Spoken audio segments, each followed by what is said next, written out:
မင်္ဂလာပါဒီဗီဒီယိုကတော့ Adobe Illustrator စက်ဝဲစတင်အသုံးပြုတဲ့သင်ခန်းစာပဲဖြစ်ပါတယ် Adobe Illustrator ကိုစတင်အသုံးပြုဖို့အတွက်ပထမဦးဆုံးကျွန်တော်တို့ Adobe Illustrator ကို double click နှစ်ချက်နှိပ်ပြီးတော့တစ်ချက်ဖွင့်ပေးလိုက်မယ်ဒီနေရာမှာကျတော့ကိုယ့်ရဲ့စက်ပေါ်မှာမူတည်ပြီးပွင့်လာတာနေတာတော့ကြာတာတော့ရှိတတ်ပါတယ်ဒါလေးကိုပွင့်လာအောင်တစ်ချက်ဆော့ပေးလိုက်ပါ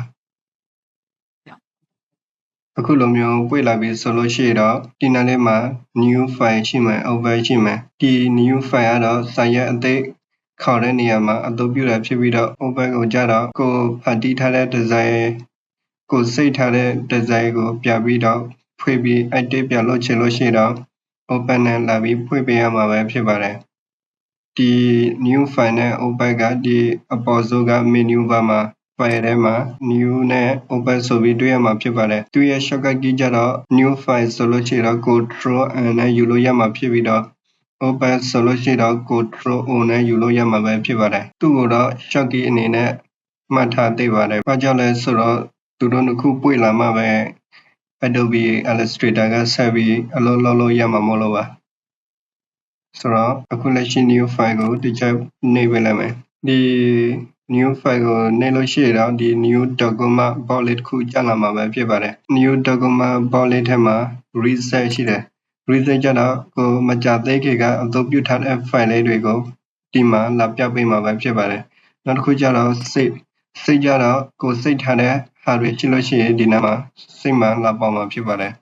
နောက်တစ်ခုကျတော့ mobile ကြတော့ဒီနားလေးမှာ iPhone တို့ Android တို့ screen wallpaper တွေပြင်မယ်ဆိုလို့ရှိရင်လည်းဒီနားမှာလာပြီးတော့ site အတိအကျလာယူပေးလို့ရမှာပဲဖြစ်ပါတယ်နောက်တစ်ခုကျတော့ ဒီကကြတော့ website အတွက်နောက်တစ်ခုကျတော့ break ကကြတော့ A4 တို့ letter တို့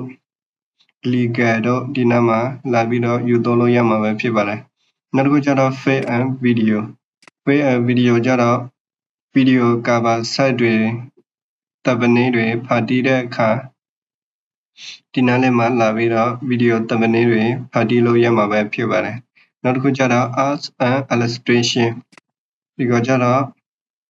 art and illustration ဒါကတော့သိပြီးတော့မသုံးပါဘူးဒီနေရာမှာကတော့သိပြီးတော့သုံးလို့မရှိပါဘူးအသုံးများလာကြတော့ break tag က A4 တို့ legal တို့အသုံးများပါတယ်ကျွန်တော်အခုပထမဦးဆုံး A4 ကိုတစ်ချက်ခေါ်ပေးလိုက်မယ် A4 ကိုခေါ်ပေးတဲ့နဲ့ဒီဘက်ထပ်မှာ editor ကြတော့ကိုဖန်တီးမဲ့ project ရဲ့ name လေးကိုပေးလို့ရမှာပဲဖြစ်ပါတယ်ကျွန်တော်ကတော့အစားဖြစ်တဲ့အတွက် GES လို့နာမည်တစ်ချက်ပေးလိုက်မယ်ဒီနားမှာ win and hash ရှိတယ်ဒီဘက်ကျမှ unit အသုံးများတဲ့ unit ကြတော့ pixel ရှိမယ် h ရှိမယ်ကျွန်တော်ကတော့အခုလက်ရှိ h ကိုတစ်ချက်ယူပေးလိုက်မယ်ဒီနားလေးမှာ win and hash ကလက်မှတ်ပြတ်ပေးမှာပဲဖြစ်ပါတယ်ဒီနားမှာ orientation ကြတော့ portrait ရှိမယ် landscape ရှိမယ်ဒါကိုအဆင်ပြေတယ်လို့ရွေးပေးလို့ရမှာပဲဖြစ်ပါတယ်ကျွန်တော်ကတော့အခုလက်ရှိ portrait ကိုထားပေးလိုက်မယ်ဒီတစ်ခုကျတော့ upload ကျတော့စာရွက်ကိုဘယ်နှရွက်ယူမလဲတစ်ခါတည်းယူပေးလို့ရမှာပဲဖြစ်ပါတယ်9ရွက်ဆို9ရွက်6ရွက်ဆို6ရွက်တစ်ခါတည်းယူထားပေးလို့ရမှာပဲဖြစ်ပါတယ်နောက်တစ်ခုကျတော့ top left auto right ဒီကောင်ကျတော့ PowerPoint တို့လို့စာရွက်ရဲ့ဘေးပေါ်တွေကိုဘလော့ထားမလဲဒီနားမှာလာပြီးတော့ရွေးပေးလို့ရမှာပဲဖြစ်ပါတယ်အခုလက်ရှိအချိန်ဒီမှာလက်ကိုဖြုတ်ထားတယ်လက်ကိုဖြုတ်ထားမယ်ဆိုလို့ရှိရင်ဒီတစ်ခုကိုနှိပ်လို့ရှိရင်ဒီတစ်ခုပဲပြောမှာဖြစ်ပါတယ်လက်ကိုပြပြီးတော့ဖွင့်ပေးလို့ရှိရင်တော့ဒီနားမှာတစ်ခါနေတာနဲ့စာရွက်ရဲ့ဘေးလေးတော့လေးနာလုံးကိုပေါ်ခတ်ပေးသွားမှာပဲဖြစ်ပါတယ်ကျွန်တော်ကတော့အခုလက်ရှိ 0.2.8 ထားပေးလိုက်မယ်အောက်ကိုနည်းနည်းဆွဲချလိုက်မယ်ဆိုလို့ရှိရင်တော့ဒီနားမှာ color mode ကြတော့ကိုက print ထုတ်ဖို့အတွက်ဆိုလို့ရှိရင်တော့ CM1K color ကိုသုံးပေးရမှာဖြစ်ပြီးတော့ digital ပေါ်မှာတင်မယ်ဆိုလို့ရှိရင်တော့ RGB color ကိုရွေးပေးရမှာပဲဖြစ်ပါတယ်နောက်တစ်ခုကျတော့ preview mode ကိုကြတော့ default ပဲထားပေးလိုက်မယ်ဒီ mode တွေကိုတစ်ခဏနှိပ်ပေးလို့ရှိရင်တော့ခုနတော့ကဒီအတိုင်းပဲပေါ်လာမှာပဲဖြစ်ပါတယ်ဒါကို cancel တစ်ချက်လုပ်ပေးလိုက်မယ်အဆင်ပြေတော့ပြီဆိုလို့ရှိရင်တော့ဒီနားလေးမှာ create ကိုတစ်ချက်နှိပ်ပေးလိုက်မယ်ဒါဆိုလို့ရှိရင်တော့ခုနတော့ကကျွန်တော်တို့ယူထားတဲ့ output ကစာရွက်6ရွက် အတိုင်းရလာမှာပဲဖြစ်ပါတယ်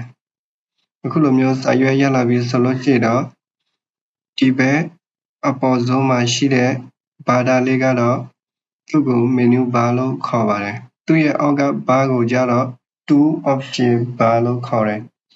ဒီဘက်ဘေးကတော့ tool ပနံလို့ခေါ်တယ်ဒီဘက်6ကိုကြတော့ option bar လို့ခေါ်တယ်ဒီ option bar မှာ layer တို့ color တို့ရှိတယ်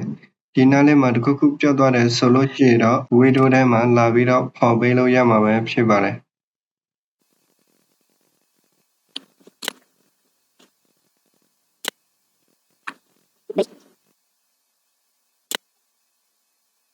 ပြီးလို့ရှိရင်တော့စတီတွေပါတယ်နည်းနည်းပါးပါးချိန်မယ်ဆိုလို့ရှိရင်တော့ edit ထက်ကအောက်ဆုံးမှာများလေးရှိသေးတယ်အဲ့ဒီများလေးကိုတစ်ချက်နှစ်ချက်သုံးချက်နှိပ်ပေးလေးချက်နှိပ်ပေးလိုက်မယ်ဒီအောက်ဆုံးမှာ preference ဆိုပြီးတွေ့ရမှာပဲဖြစ်ပါတယ်ဒီ preference ကိုထောက်ထားမယ်ဆိုလို့ရှိရင်တော့ဘေးနားမှာဒီနားလေးမှာ general ဆိုပြီးရှိတယ်အဲ့ဒီ general ကိုတစ်ချက်နှိပ်ပေးလိုက်မယ်ဒီနားလေးမှာလာပြီးတော့စတီတွေလာပြီးပြင်ပေးလို့ရမှာပဲဖြစ်ပါတယ်ပြည်တာအများဆုံးကတော့ဒီနားမှာ user interface ကိုကြတော့ဒီအဖြူရောင်ကိုရွေးမယ်ဆိုလို့ရှိရင်တော့ကိုယ့်ရဲ့ workspace ကအဖြူရောင်ပြောင်းသွားမှာပဲဖြစ်ပါတယ်ကျွန်တော်ကတော့အခုလက်ရှိ green ရောင်ကိုပဲတစ်ချက်ရွေးထားပေးလိုက်မယ်